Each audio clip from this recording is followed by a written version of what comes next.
Yes, good morning everyone, hope I am audible and visible to all. आप लोगों का जो इंग्लिश सेक्शन है, इंग्लिश का ग्रामर और पेडागोजिकल सेक्शन, वो मैं लूंगी। My name is Pooja Tamrakar and I will take your English. Yes, good morning everyone. ध्यान देंगे, जो आपका पेडागोजी था, है ना, टोटल जो सिलेबस था शिक्षक भर्ती का था पहले जी 150 का, अब वो हो गया है कितना, 100 हो गया है। सारे पार्ट रिड्यूस हो रहे हैं, तो ऑब्वियसली आपका इंग्लिश भी रिड्यूस होगा, तो रिड्यूस होकर के वो अप्रॉक्स 17 मार्क्स के आएंगे। देखो पहले कितना था भाई, 25 था, 25 से कहाँ चले गया, 17 में चले गया। अब ऐसा नहीं है कि मार्क्स कम हो रहे हैं तो सिलेबस भी रिड्यूस होगा, नहीं, सिलेबस सेम टाइप ऑफ रहेगा। सिलेबस जो रहेगा आपका सेम टाइप रहेगा, है ना, बस उसमें क्वेश्चन के पैटर्न जो है चेंज हो जाएंगे।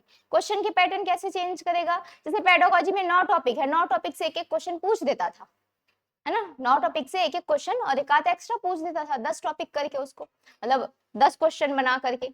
अब क्या करेंगे, 9 टॉपिक है, 9 टॉपिक है टोटल पेडागोजी में, 3-4 टॉपिक को मर्ज करके एक साथ क्वेश्चन पूछ देगा, कूट वाले प्रश्न पूछ देगा, कथन कारण वाले प्रश्न पूछ देगा, है ना, कथन अलग दिया है, कारण अलग दिया है, ठीक है, अलग टॉपिक से कथन है, अलग टॉपिक से कारण है, लर्निंग एक्विजिशन से कथन दे दिया, आपका लैंग्वेज स्किल से आपका कारण दे दिया, LSRW से कारण दे दिया, ठीक है, कूट वाले प्रश्न दे दिए, है ना, इवेल्युएशन से आपका कॉलम ए दे दिया, और आपका, है ना, आपका TLM से या TLP से, TLM से दे दिया आपका सेक्शन बी दे दिया, मैच द कॉलम बोल दिया, कूट वाले प्रश्न आ गए।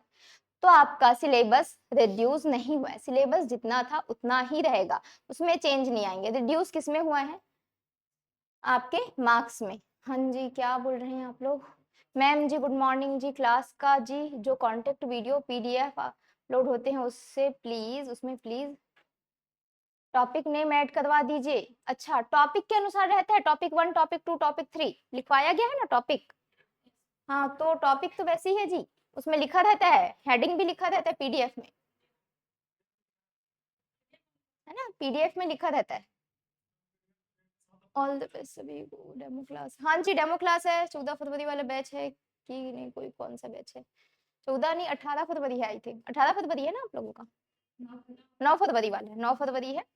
और जो बाकी ही जो है न्यू बैच है, केवल सब्जेक्ट और डेट शो करते हैं, टॉपिक चल रहा है क्या, वो उसमें रहता है ना, PDF में दिया रहता है, PDF में दिया रहता है ना, सीक्वेंस में दिया रहता है जी, सीक्वेंस में रहता है, कोई प्रॉब्लम नहीं होगी उसमें, ठीक है। चलो अब देखो सिलेबस,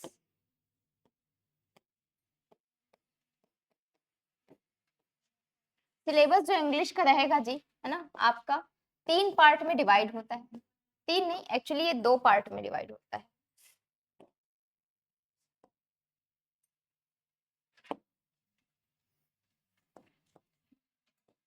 शिक्षक भर्ती का सिलेबस जो रहता है वर्ग 3 का, वो 2 पार्ट में डिवाइड रहता है। पहला क्या रहेगा आपका, इंग्लिश का, है ना, पेडागोजी, और एक पार्ट रहेगा आपका क्या, कॉम्प्रिहेंशन। तो पहले कॉम्प्रिहेंशन डिस्कस कर लेते हैं और फिर उसके बाद डिस्कस करेंगे पेडागोजी वाला सेक्शन, है ना। कॉम्प्रिहेंशन में हमको क्या पढ़ना है, 3 चीजें आएंगी, क्या क्या, बताओ क्या क्या है जी, कॉम्प्रिहेंशन,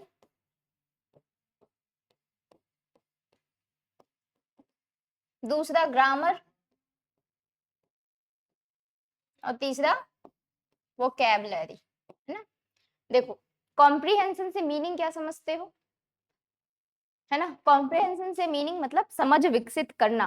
जब आप शिक्षक भर्ती का एग्जाम दिलाने जाओगे, वर्ग 3 का एग्जाम दिलाने जाओगे, तो आपकी समझ विकसित है कि नहीं वो चेक करने के लिए कॉम्प्रिहेंशन में देते हैं आपको क्या, पोयम और पैसेज, ठीक है। उस पोयम या पैसेज को देख करके, पढ़ करके, उसको कॉम्प्रीहेंड करके, समझ विकसित करके आपको उसके आंसर जो है देने रहते हैं। अब ये जो आंसर जो रहते हैं, है ना, वो क्वेश्चन पर बेस्ड रहता है। सबसे पहले तो क्वेश्चन आपको कॉम्प्रीहेंशन से ही पूछा जाएगा, या तो पोयम या तो पैसेज, प्रोज एंड पैसेज करके देता है ना, ठीक है, तो पोयम या पैसेज से डायरेक्ट क्वेश्चन पूछ दिया जाएगा। पैसेज दिया, पोयम दिया और पूछा राइटर क्या कहना चाह रहा है इस, है ना, टॉपिक के रिगार्डिंग या फिर इस पैसेज के अकॉर्डिंग आपका सही आंसर क्या होगा। 4 ऑप्शन दे देगा, A B C D question दे देगा। कौन सा जो है ऑप्शन इस पैसेज को जस्टिफाई कर रहा है, इस पैसेज के अकॉर्डिंग कौन सा सेंटेंस सही है, कौन सा वाक्य जो है सही है।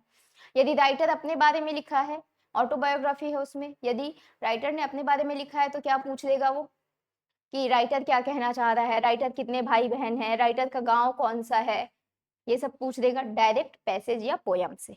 मतलब उस पैसेज या पोयम में जितने चीजें लिखी हुई हैं उसी से ही डायरेक्ट क्वेश्चन पूछ दिया जाएगा कि आप इस क्वेश्चन से मीनिंग क्या निकाल रहे हो और इसका सही आंसर क्या होगा।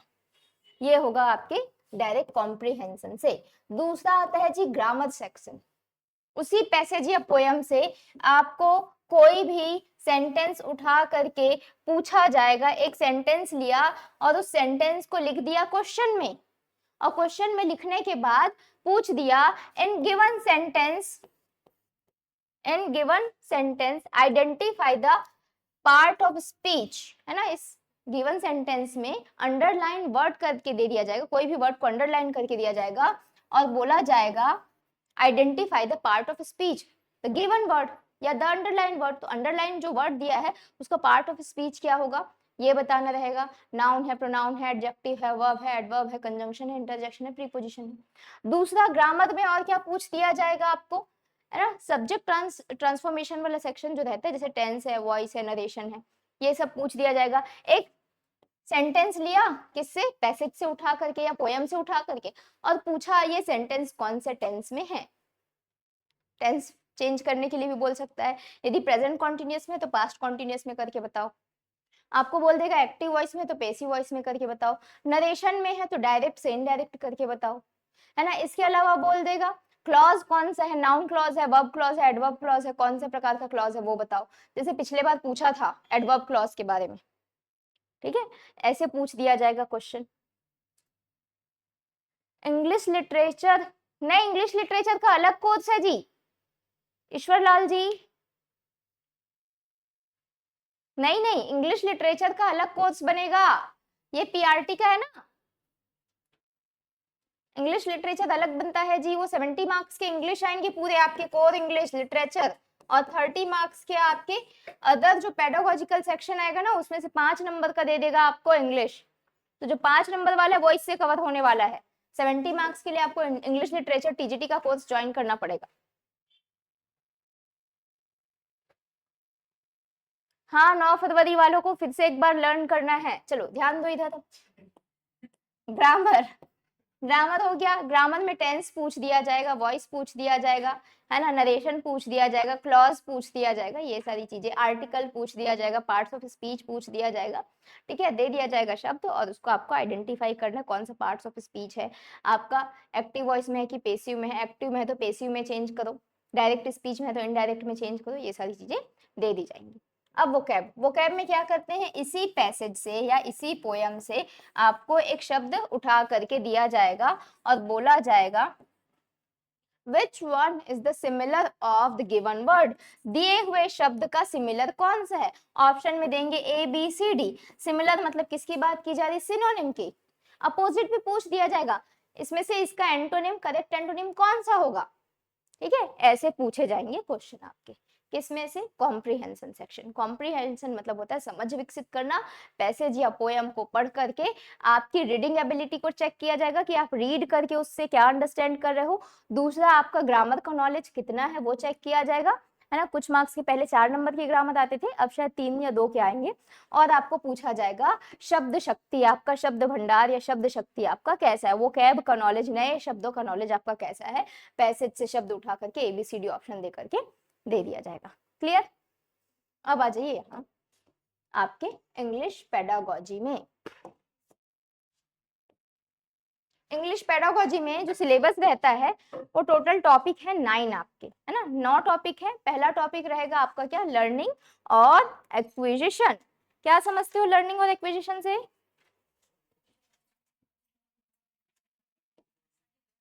अधिगम और अर्जन, ठीक है, लर्निंग एंड एक्विजिशन। ठीक है, दूसरा टॉपिक रहेगा आपका प्रिंसिपल ऑफ लैंग्वेज टीचिंग।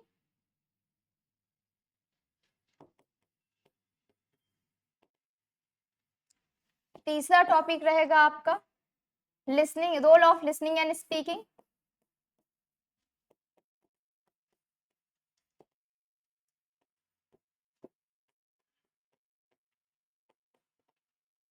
ठीक है, चौथा टॉपिक रहेगा आपका क्या, role of grammar, critical perspective of role of grammar. मैं डायरेक्ट रोल ऑफ ग्रामर लिख रही हूँ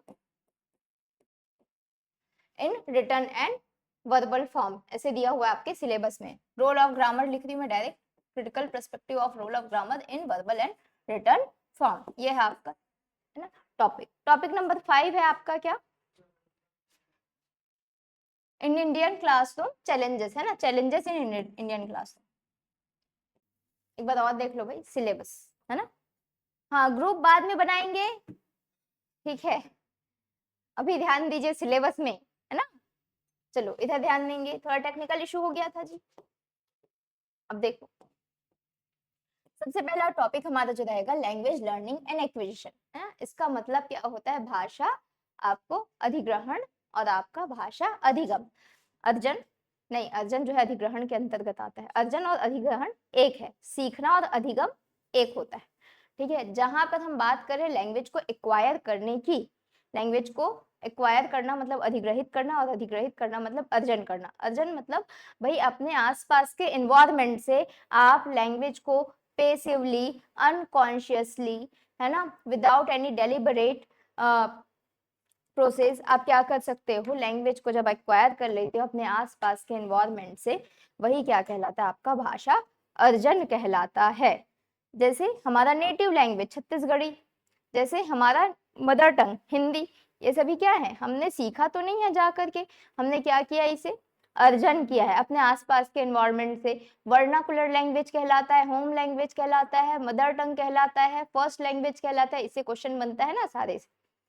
ये सभी क्या है, हमारा फर्स्ट लैंग्वेज है जिसे हम क्या करते हैं, भाषा को अर्जन करते हैं, एक्वायर करते हैं पेसिवली, जहाँ पे हम एकदम ज्यादा फोर्सफुली हम उस चीज को लर्न नहीं करते। और जहाँ मैं बात कर दूं नेटिव लैंग्वेज मदर टंग, हाँ जी हम लोग आधा पढ़ चुके हैं, डबल पढ़ लो जी, ठीक है। अब दूसरा होता है लैंग्वेज लर्निंग। लैंग्वेज लर्निंग की जहां हम बात करते हैं तो भाई लैंग्वेज लर्निंग क्या होता है, लैंग्वेज लर्निंग मतलब लर्न कर रहे हो, और लर्न करने के लिए सीख रहे हो, सीखने के लिए हमें कौन चाहिए, कोई टीचर चाहिए। और टीचर रहेगा तो वो कैसे पढ़ाएगा, एक फॉर्मल एनवायरनमेंट में पढ़ाएगा, और फॉर्मल एनवायरनमेंट में पढ़ाएगा मतलब उसके ग्रामेटिकल रूल्स, उसके सिंटैक्स, है ना, उसके सिमेंटिक, इन सारी चीजों को आप पढ़ोगे। ग्रामर रूल्स या फिर लैंग्वेज के रूल्स के अकॉर्डिंग आप क्या करते हो, लैंग्वेज को सीखते हो, और एक्टिव होकर के डेलिबरेट होकर के क्या करते हैं, लैंग्वेज को सीखते हैं। वही क्या कहलाता है आपका यहाँ पे लैंग्वेज लर्निंग। ठीक है, लैंग्वेज लर्निंग जब आप किसी कोच के अंडर में, किसी टीचर के अंडर में, किसी सिखाने वाले के अंडर में आप लैंग्वेज को सीखते हो। जैसे हिंदी आप सभी को आती है, तो सीखने क्यों आते हैं, जो आपने अभी तक हिंदी जो पढ़ी है, या स्कूल जाने के पहले, स्कूल जाने के पहले जो आपको हिंदी आती थी वो क्या थी, लैंग्वेज एक्विजिशन, जो आपने अपने आसपास के एनवायरनमेंट से ग्रास्प कर लिया, ठीक है, एक्सट्रैक्ट कर लिया। लेकिन जब आपने क्या किया, आप स्कूल गए, आपने अ अनार ई इमली सब लिखना सीखा, साउंड के एक एक लेटर का साउंड प्रोड्यूस करना सीखा, एज वेल एज, है ना, आपने सेंटेंस मेकिंग सीखा, सब्जेक्ट कहाँ पे आएगा, वर्ब कहाँ पे आएगा, ऑब्जेक्ट कहाँ पे आएगा, है ना, कर्ता कर्म क्रिया, क्रिया कर्म कर्ता, कहाँ कहाँ पर क्या क्या चीजें आएंगी, एक एक लेटर का साउंड प्रोडक्शन क्या होता है, मीनिंग समझी, समानार्थी, विपरीतार्थी, ये सभी चीजें देखी, वो क्या होता है, लैंग्वेज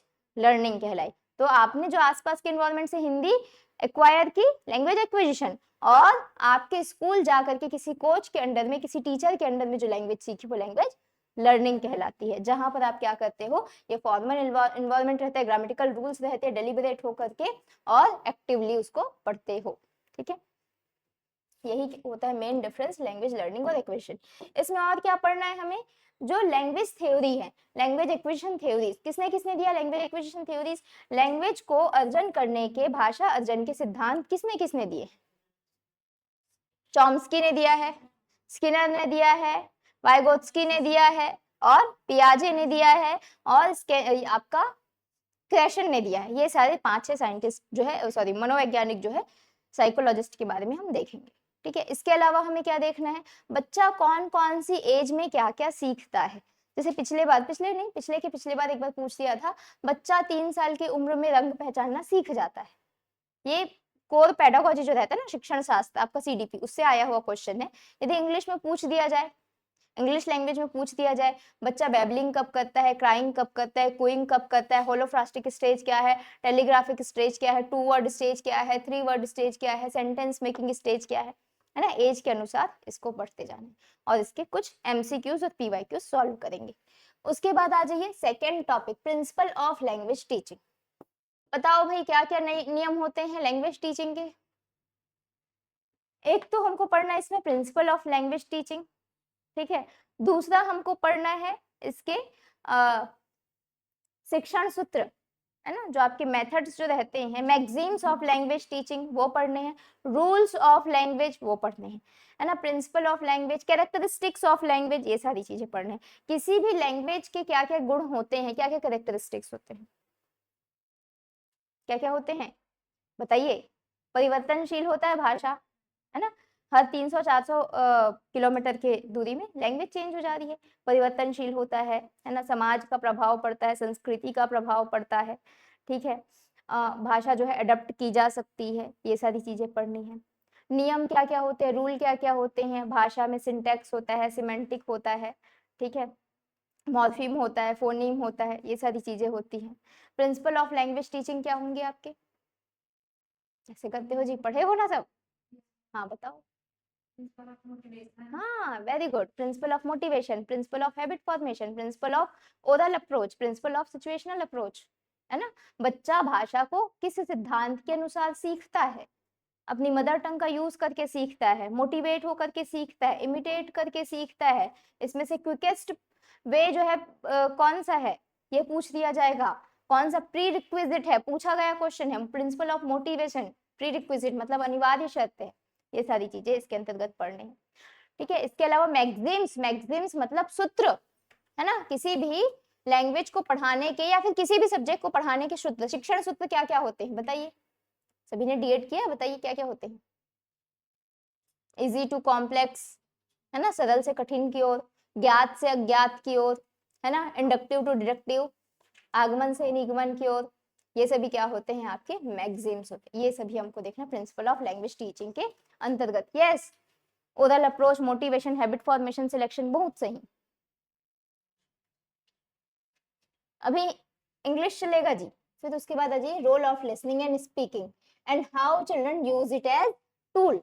लिसनिंग और स्पीकिंग, सबसे पहले हमको ये देखना है कि लिसनिंग और स्पीकिंग क्या होता है। लिसनिंग और स्पीकिंग क्या है आपका प्राइमरी, आपका स्किल होता है। प्राइमरी स्किल मतलब बच्चा लिसनिंग और स्पीकिंग पहले सीखता है, ठीक है, फिर उसके बाद रीडिंग और राइटिंग सीखता है, तो ये प्राइमरी स्किल है। लिसनिंग जिसमें से रिसेप्टिव है, रिसेप्टिव मतलब आप अपने सेंस ऑर्गन से रिसीव कर रहे हो, और स्पीकिंग क्या है, ओरल फॉर्म में प्रोडक्टिव है, बोल करके आप क्या कर रहे हो, प्रोड्यूस कर रहे हो, प्रोडक्टिव है। इनमें से कौन सा पेन पेपर है, दोनों पेन पेपर नहीं है, रीडिंग और राइटिंग जो है पेन पेपर के अंतर्गत आते हैं।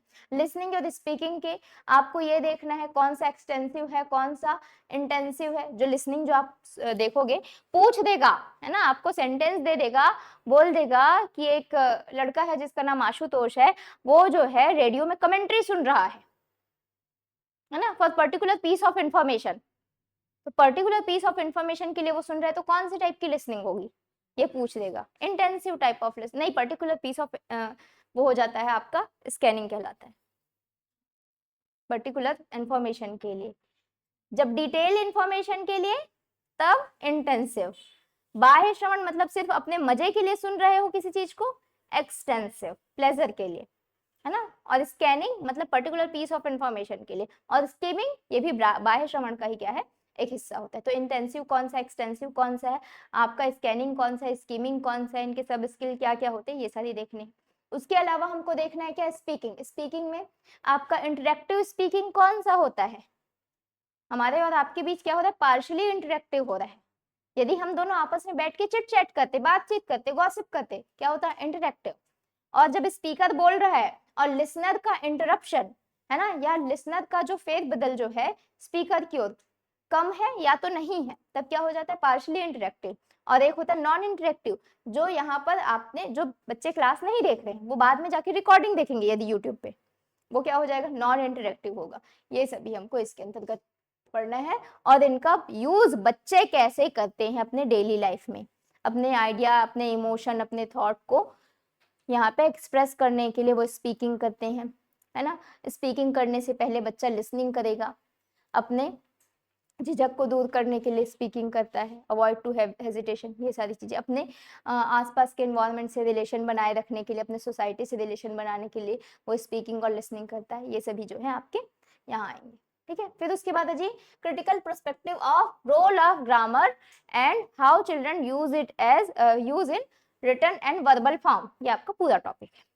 यहाँ पे बच्चा जो है ग्रामर को कैसे यूज करेगा, ग्रामर को कैसे सीखेगा, ये सभी चीजें देखने हैं। ग्रामर मतलब यहाँ पर अल्टीमेटली बात की जा रही किसकी, लैंग्वेज की। समीक्षात्मक रूप से बच्चा जो है ग्रामर को कैसे यूज करता है और उसे अपने जीवन में, है ना, ओरली और रिटन फॉर्म में कैसे प्रयोग करेगा, ये देखना है।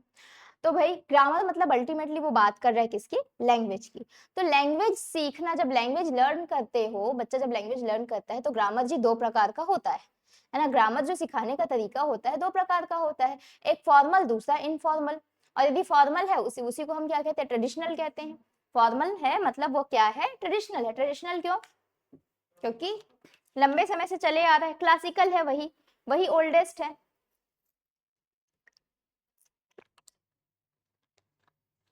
दूसरा होता है इनफॉर्मल। इनफॉर्मल है वो इंसिडेंटल है। इंसिडेंट मतलब आप संदर्भ के अनुसार, है ना, जो क्लासरूम में क्लास जो चल रही है उसके अनुसार आप ग्रामर को टीच कर। देखो क्या बताया मैंने, एक होता है भाई फॉर्मल और दूसरा होता है इंसिडेंट।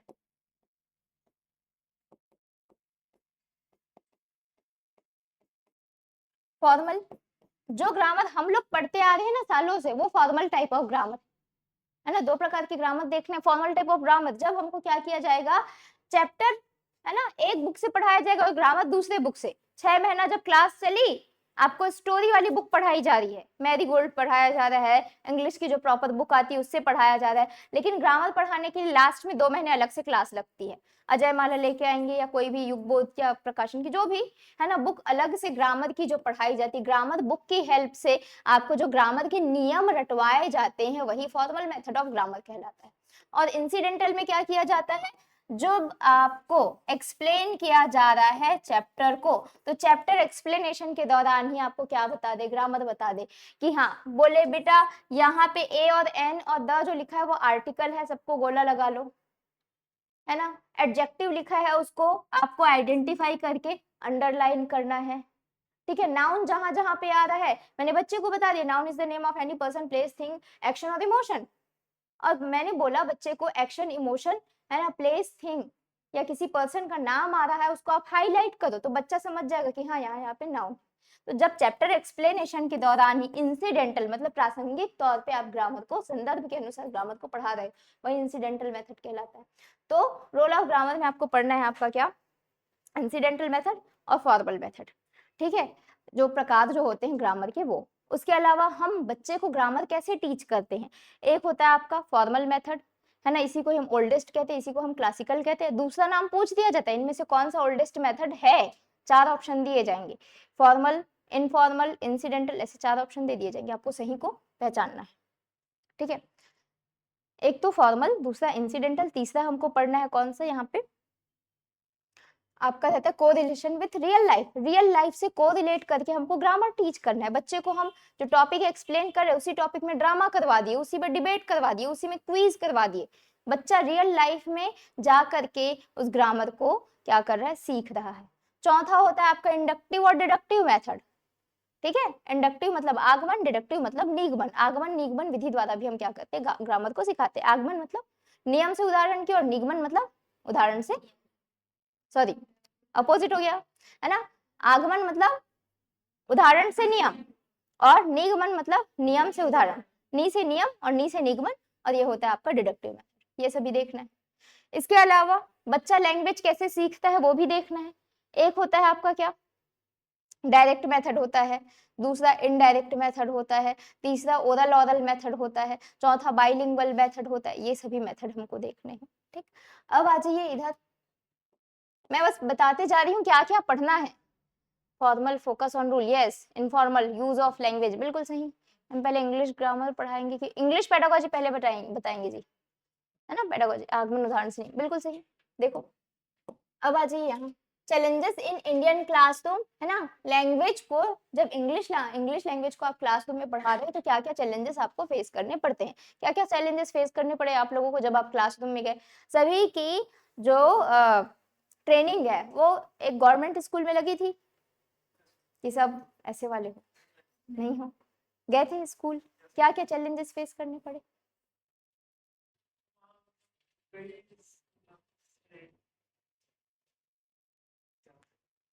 फैसिलिटीज नहीं थी, इंफ्रास्ट्रक्चर ठीक नहीं था, और टीचिंग लर्निंग मटेरियल नहीं था, हाँ साधनों की कमी थी, है ना। ये सारी चीजें, बुक भी अवेलेबल नहीं रहता, बोर्ड अवेलेबल नहीं रहता, है ना। क्लासरूम, एक ही क्लासरूम में 5th और 6th दोनों बैठ गए हैं, ओवर क्राउडेड क्लासरूम है, टीचर और स्टूडेंट का रेशियो जो है ऊट पटांग है, 60 में से एक टीचर है, 60 बच्चे 1 टीचर, जो कि 30 में से 1 होना चाहिए। होता है, मैंने खुद पढ़ाया है गवर्नमेंट स्कूल में, केंद्रीय विद्यालय में 60 बच्चों में एक टीचर जाके पढ़ाते थे, और भी 9th क्लास के बच्चे, भयानक। ठीक है, जो टीनेज वाले बच्चे रहते हैं वो ज्यादा शैतान रहते हैं। ठीक, तो ये सारी चीजें, इससे क्वेश्चन तो नहीं बनता क्या क्या क्या चैलेंजेस आपको फेस करने पड़ते हैं, क्वेश्चन बनता है जी इससे, learning disorder and disabilities. Learning disorder and disability से ज्यादा क्वेश्चन बनते हैं। बताओ कौन कौन से डिसेबिलिटी के बारे में जानते हो आप। सब्जेक्ट के टीचर, हाँ सब्जेक्ट के टीचर नहीं रहते, बिल्कुल सही। सोशल वाला टीचर जो है मैथ्स पढ़ाता है, होता है ये चीज। ठीक है, बताओ क्या क्या।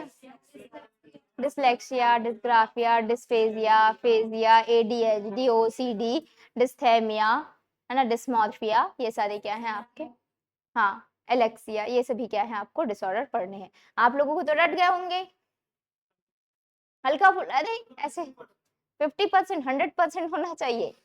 मैडम याद हो गया है आपको सारे डिसऑर्डर,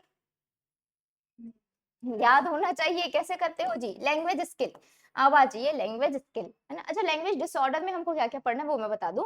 बच्चे जो है अपने क्लास वाले स्टूडेंट से क्या हो जाते हैं, लेग बिहाइंड, मतलब पीछे रह जाते हैं, और उसके पीछे का कारण उनके में डिसेबिलिटीज और डिसऑर्डर हो सकते हैं। अब वो मानसिक भी हो सकता है, शारीरिक भी हो सकता है, और लर्निंग भी हो सकता है ना। बच्चे को लर्निंग के समय भी दिक्कत हो सकती है, डेवलपमेंटल भी हो सकता है, जेनेटिक भी हो सकता है, किसी इंजरी के कारण भी हो सकता है। वो सारे डिसऑर्डर हमको यहाँ पे पढ़ने हैं।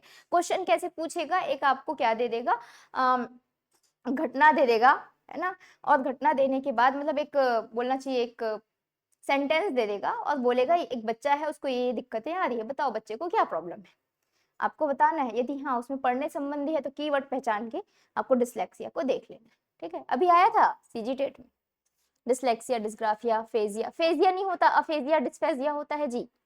डिसलेक्सिया सब्जेक्ट के टीचर, हाँ ठीक है। चलो, नोबिता, नोबिता के नाम से कौन है आपका, सच में नाम नोबिता है क्या। चलो अब आ जाइए learning skill, LSRW, sorry language skill जो रहते हैं आपके वो LSRW जो रहते हैं वो होते हैं। 4 स्किल होता है जिसमें से आपको ये देखना है कौन सा एक्टिव है, कौन सा पेसिव है, कौन सा प्रोडक्टिव है, कौन सा रिसेप्टिव है ना। इसमें से कौन सा प्राइमरी है, कौन सा सेकेंडरी है, इनका यूज क्या है, इनके सब स्किल्स क्या होते हैं। जिसमें से लिसनिंग और स्पीकिंग तो हमने टॉपिक नंबर 3 में देख लिया। अब हमको क्या देखना है, रीडिंग और राइटिंग। इसमें से ड्राफ्टिंग और एडिटिंग किसके अंतर्गत आता है, बताइए किस में आएगा। एडिटिंग राइटिंग के अंतर्गत आता है, यही इसी टॉपिक से आप लोगों को पढ़ाना था, राइटिंग बचा था आप लोगों को। ठीक है, इंटोनेशन किस में आता है, आवाज में उतार चढ़ाव, स्पीकिंग में पूछा गया क्वेश्चन है ना। और आपको पूछ दिया जाए हेडर फुटर वगैरह पूछ दिया जाए, राइटिंग के अंतर्गत आता है। ठीक है, ये सभी आ जाएंगे आपके सब स्किल्स। हाँ, लैंग्वेज स्किल में भी जो LSRW रहता है, इसमें से जो रीडिंग और राइटिंग रहता है, रीडिंग में भी हमको क्या देखना है, कौन सा एक्सटेंसिव है, कौन सा इंटेंसिव है, कौन सा स्किमिंग है, कौन सा स्कैनिंग है, कौन सा रीडिंग फॉर प्लेजर है, कौन सा रीडिंग फॉर जिस्ट है, कौन सा reading for particular piece of information है, ये सभी हमको देखते हुए चलना है। ठीक है जी, अब आ जाइए असेसमेंट एंड इवेल्युएशन। बताइए ये क्या होता है? हाँ, आकलन और मूल्यांकन, है ना। इसके अंतर्गत हमको देखना है कि आकलन क्या होता है, मूल्यांकन क्या होता है, असेसमेंट क्या होता है और इवेल्युएशन क्या होता है, टेस्ट क्या होता है, मेजरमेंट क्या होता है, ये सब देखना है। ठीक है, जो आप असेसमेंट कर रहे हो वो कितने प्रकार के होते हैं, assessment for learning, assessment at learning, assessment as learning, assessment of learning, ये सभी देखना है। ठीक है, इसके अलावा हमको एक अच्छे इवेल्युएशन का, एक अच्छे परीक्षण का क्या क्या गुण होता है, वैलिडिटी होता है, रिलायबिलिटी होता है, और क्या क्या होता है आपका, कॉम्प्रिहेंसिवनेस होता है, ये सभी देखना है ना, ऑब्जेक्टिविटी होता है, ये सब देखना है। इसके अलावा आपको इवेल्युएशन के लिए टूल क्या क्या यूज करते हो, टेक्निक क्या क्या यूज करते हो, टूल अलग होते हैं, टेक्निक अलग होते हैं, वो सभी देखना है। इसके अलावा हमको देखना है इसमें CCE क्या कहता है असेसमेंट और इवेल्युएशन के बारे में, NCF 2005 क्या कहता है असेसमेंट और इवेल्युएशन के बारे में, ये सभी हमको देखना है। इसके अलावा इसमें आ जाएगा असेसमेंट और इवेल्युएशन में, हाँ, एक फॉर्मेटिव क्या होता है, सबमिटिव असेसमेंट क्या होता है, ये सब देखते हुए चलना है जी। अब आ जाइए टीचिंग लर्निंग मटेरियल। क्या होता है teaching learning material? Teaching learning aids या टीचिंग लर्निंग मटेरियल क्या होता है? हाँ, पढ़ाने के लिए शिक्षण सहायक सामग्री जो इस्तेमाल करते हो वो टीचिंग लर्निंग मटेरियल या टीचिंग लर्निंग एड्स कहलाता है। टीचिंग लर्निंग प्रोसेस के दौरान क्लास को या फिर चैप्टर को इंटरेस्टिंग बनाने के लिए जो जो मटेरियल आप यूज करते हो टीचिंग लर्निंग मटेरियल कहलाता है। ये क्या क्या हो सकते हैं भाई? ब्लैक बोर्ड चार्ट, है ना, प्रिंटेड हो सकता है, नॉन प्रिंटेड हो सकता है। देखो ये मेनली ना 3 प्रकार के होते हैं। एक होता है ऑडियो जो सुनने से संबंधित है, जैसे एक आध बताओ मुझे एग्जांपल। रेडियो, ठीक है। ऑडियो के बाद आप आ जाइए विजुअल, सिर्फ विजुअल होना चाहिए, प्रोजेक्टर, हाँ, ग्लोब, ये भी विजुअल भी 2 प्रकार के होते हैं, एक प्रिंटेड दूसरा नॉन प्रिंटेड। और जो प्रिंटेड होता है वो भी, अच्छा प्रिंटेड तो एक ही रहेगा, नॉन प्रिंटेड जो रहता है वो 2 प्रकार का होता है, एक 2D एक 3D, है ना, ये सब देखने। उसके बाद हमको देखना क्या, ऑडियो विजुअल एड्स। क्या क्या होते हैं audio visual aids? Computer, television, phone, हाँ, और कोड मिक्सिंग कोड स्विचिंग भी इसके अंतर्गत देखना है। ठीक है, ये भी क्या है, टीचिंग लर्निंग मटेरियल का ही एक, मतलब ह्यूमन भी तो लर्निंग रिसोर्स है ना। ठीक है, अब आ जाइए यहाँ रेमीडियल टीचिंग। बताइए आप लोग रेमीडियल टीचिंग से क्या समझते हो, इससे पूछा जाता है क्वेश्चन।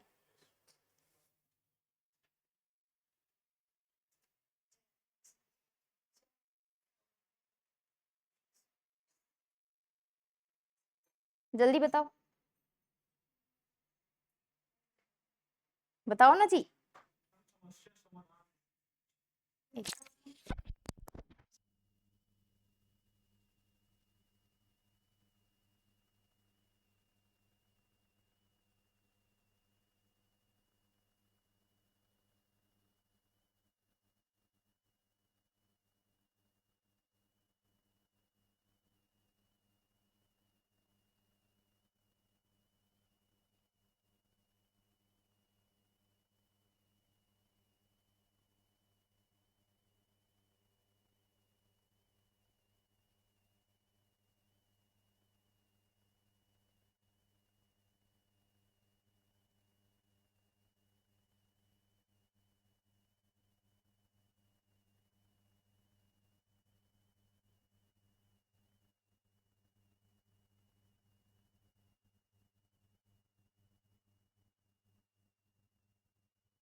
ये हाँ, डायग्नोसिस करने के बाद जो टीचिंग करते हैं, और उपचारात्मक शिक्षण, समस्या का निदान, बिल्कुल सही। और हेलो, ये ना ऑफ होने वाला स्क्रीन, फिर मैसेज मतलब कमेंट नहीं दिखेगा बच्चों को। Yes, remedial teaching. Remedial teaching मतलब होता है भाई आपका उपचारात्मक शिक्षण। अब उपचार किसका करेंगे? समस्या का, है ना। उपचार किसका करेंगे? समस्या का। और समस्या का पता कैसे लगाएंगे? डायग्नोसिस करके, है ना। डायग्नोसिस करके हम क्या करते हैं?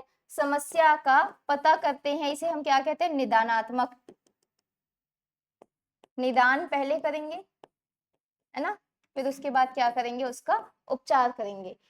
जैसे डॉक्टर के पास जाते हो, है ना, जो नॉर्मल डेली लाइफ चल रही है अपने घर परिवार में, जैसे उनकी जो सामान्य डेली लाइफ चल रही, परिवार में से कोई एक बच्चा जो है अपने डेली लाइफ एक्टिविटीज को करने में एबल नहीं है, तो उसको हम लेके जाते हैं डॉक्टर के पास, और डॉक्टर बोलता है भाई पहले ब्लड टेस्ट करा के लाओ, इसको पहले हम देखें तो सही, डायग्नोस तो करें कि परेशानी क्या है, और परेशानी देखने के बाद उसको उपचार के लिए, रेमेडी के लिए क्या देगा? मेडिसिन देगा, है ना, मेडिसिन देगा।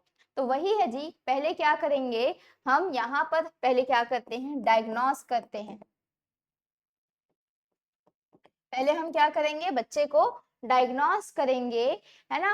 हम जैसे आपकी जो क्लास है उसमें 50 बच्चे हैं, 50 बच्चे में 5 बच्चा जो है किसी पर्टिकुलर टॉपिक को लर्न करने में एबल नहीं है, वो मुख्य धारा से पीछे रह गया, लैग बिहाइंड हो गया है ना, जबकि उसका आईक्यू भी लो नहीं है, नॉर्मल आईक्यू है, फिर भी वो दूसरे बच्चों से पिछड़ गया है ना। आप वो क्या हो सकता है कारण? उसका शारीरिक कारण भी हो सकता है, किसी क्लासरूम में वो आ रहा है, बच्चे उसे टीज कर रहे हैं, ये भी एक कारण हो सकता है ना, या फिर फाइनेंशियल प्रॉब्लम हो सकती है, किसी भी कारण से यदि वो बच्चा अपने साथी समूह से, पीयर ग्रुप से क्या हो जा रहा है? पीछे रह जा रहा है, उस बच्चे का हम पहले पता लगाएंगे, और पता लगाने के लिए हम क्या करेंगे? सबसे पहले टेस्ट करेंगे। टेस्ट मतलब डायग्नोसिस करेंगे, पहचानेंगे, है ना, किस बच्चे को कहाँ कहाँ दिक्कत आ रही है, और उस पर्टिकुलर दिक्कत को पहचानने के बाद उसका हम क्या करेंगे? उस परेशानी को हम क्या करेंगे? रेमेडी करेंगे। और रेमेडियल कब दी जाती है? क्लास के बाहर या क्लास के साथ दी जाती है? रेमेडियल क्लास कितने बजे होती है, मतलब कितने बजे, मतलब कितना टाइम ड्यूरेशन उसका कितना होता है? रेमेडियल किस किस बच्चे को दी जानी चाहिए? क्या हैंडीकैप्ड बच्चे को रेमेडियल देने की नीड है? नहीं है? है, डिपेंड करता है वो किस अंग से दिव्यांग है। यदि उसे देखने में प्रॉब्लम है तो उसे रेमेडियल क्यों दोगे? वो तो होशियार है ना भाई, श्रीकांत वाला मूवी देखा है, वो तो होशियार है, उसको रेमीडियल जबरदस्ती क्यों दोगे? उसका आईक्यू तो सही, वो तो पढ़ने में अच्छा है, उसको स्पेशल स्कूल भेजेंगे, रेमीडियल की जरूरत नहीं है उसे। यदि कोई बच्चा चलने में एबल नहीं है ना, तो उसको हम क्या करेंगे? रेमीडियल देंगे? नहीं देंगे, उसको रेमीडियल की जरूरत नहीं है ना। हमको वहां पर प्रॉपर इंफ्रास्ट्रक्चर की जरूरत है। तो रेमीडियल किन किन बच्चे को देना है? विशेष आवश्यकता वाले बच्चे को देना है कि नहीं देना है? गिफ्टेड चाइल्ड को देना है कि नहीं देना है ना, लैग बिहाइंड स्टूडेंट को देना है कि नहीं देना है, ऐसे पूछ दिया जाता है। ये सब हमको देखना रेमेडियल टीचिंग के अंदर। यस, पिछड़े हुए, और इसी को ही हम क्या करते हैं? Learning gap.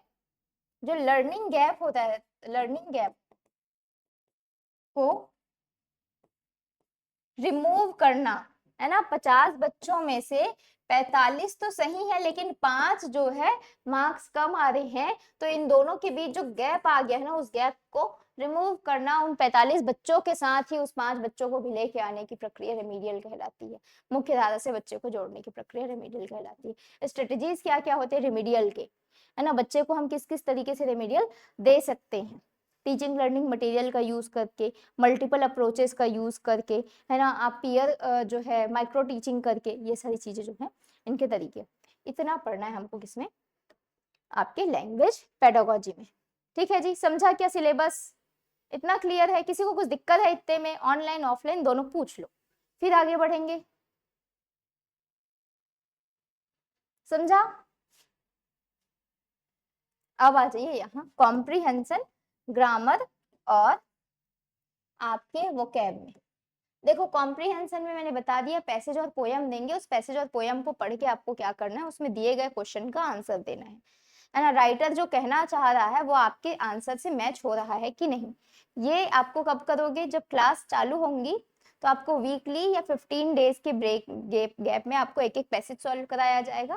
पैसेज पहले से दे देंगे, उस पैसेज को आपको घर से सॉल्व करके आना है और घर से सॉल्व करने के आने के बाद यहाँ पर बताया जाएगा कि आपने कहाँ कहाँ गलतियां की और कहाँ कहाँ पर आप सही किए। ठीक है। दूसरा ग्रामर। ग्रामर में हमको क्या क्या पढ़ना है? एक तो पढ़ना है जी पार्ट्स ऑफ स्पीच। ग्रामर को भी ना 2 पार्ट में डिवाइड कर लो, ग्रामर को 2 नहीं 3 पार्ट में डिवाइड कर लो। जो ग्रामर सेक्शन आएगा उसमें उसको भी 3 पार्ट में डिवाइड कर लो।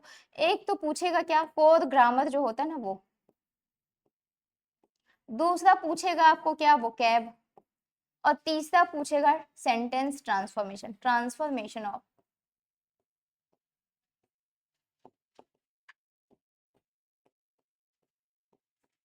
सेंटेंस। इतना पूछा जाएगा जी। ठीक है। तो सबसे पहले हमको क्या देखना है, ग्रामर। ग्रामर में क्या क्या पढ़ना है? एक तो पढ़ना है पार्ट्स ऑफ स्पीच और दूसरा पढ़ना है आपका क्या, आर्टिकल। वोकैब में पढ़ना है आपको एंटोनिम और सिनोनिम।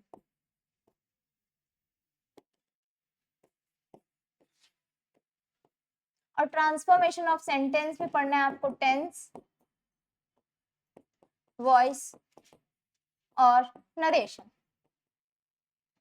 ठीक है जी। देखो अब सबसे पहले हमको क्या देखना है, parts of speech. Parts of speech कितने होते हैं?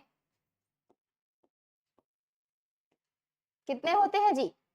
8 होते हैं। ठीक है। पार्ट्स ऑफ स्पीच क्या क्या? बोलते जाइए, मैं लिखते जा रही हूँ, बताते जाओ। Noun, pronoun, verb, adverb, adjective पहले आएगा। और हाँ प्रीपोजिशन, कंजंक्शन, इंटरजेक्शन। इतना पढ़ना है पार्ट्स ऑफ स्पीच में। ठीक है। दूसरा मैंने क्या बताया आपको, आर्टिकल। आर्टिकल 2 प्रकार के होते हैं जी। क्या क्या? एक होता है इनडेफिनेट और दूसरा होता है definite.